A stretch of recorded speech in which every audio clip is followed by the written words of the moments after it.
எதிர்க்கு கூட துரோகம் நடக்கூடாதுன்னு நினைக்கிறவ ஆனந்தி. அவ வாழ்க்கையில இவ்வளவு பெரிய அநியாயம் நடந்திருக்கு. அத பத்தி எல்லாம் கொஞ்சம் கூட கஷ்டமோ கவலையோ இல்ல உனக்கு? அந்த கையோட எனக்கு கல்யாணம் பேசிட்டு இருக்க. டேய், ஆனந்தி வாழ்க்கை பாழா போனதுக்காக நானும் வருத்தப்படுறேன். சந்தோஷம்லாம் படல.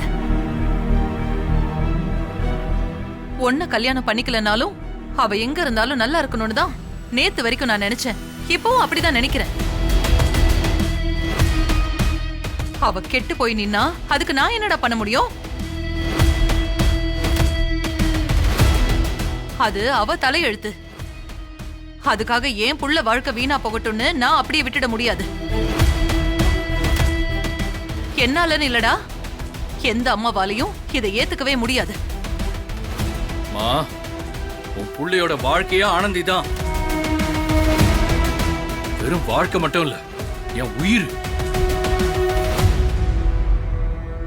அவ இல்லாம எனக்கு வாழ்க்கையே இல்ல.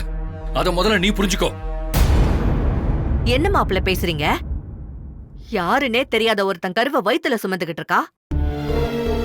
அவளை போய் உயிர் அது இதுன்னு சொல்றீங்க? அத உங்களுக்கு இதெல்லாம் புரியாது. தயவு செஞ்சு நீங்க இதுல தலையிடாதீங்க. ஏமா, உன்னை நம்பி வந்தவங்கள கைவிட்டுற கூடாதுன்னு சின்ன வயசுல இருந்து சொல்லி சொல்லி வளர்த்தீங்க. இப்ப எங்க போச்சு அதெல்லாம்? என்ன நம்பி வந்தவமா ஆனந்தி. அவ அங்க மண்டபத்துல அப்படி ஒரு நிலைமையில அவ கூணி குறுகி நிக்கும் போது எதை பத்தியும் கவலைப்படாம கழுத்துல அருவாளை வச்சு என்ன மிரட்டி வீட்டுக்கு கூட்டிட்டு வந்தியே. ஆனந்தி அப்படி ஒரு பிரச்சனையில நிக்கும் போது இப்படி என்ன பாதியிலே விட்டுட்டு ஓட வச்சிருக்கியே.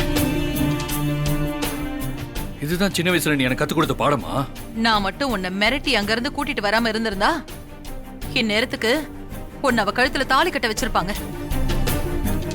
எவனோட புள்ளைக்கோ ஒன்னு அப்பனாக்கி இருப்பாங்க.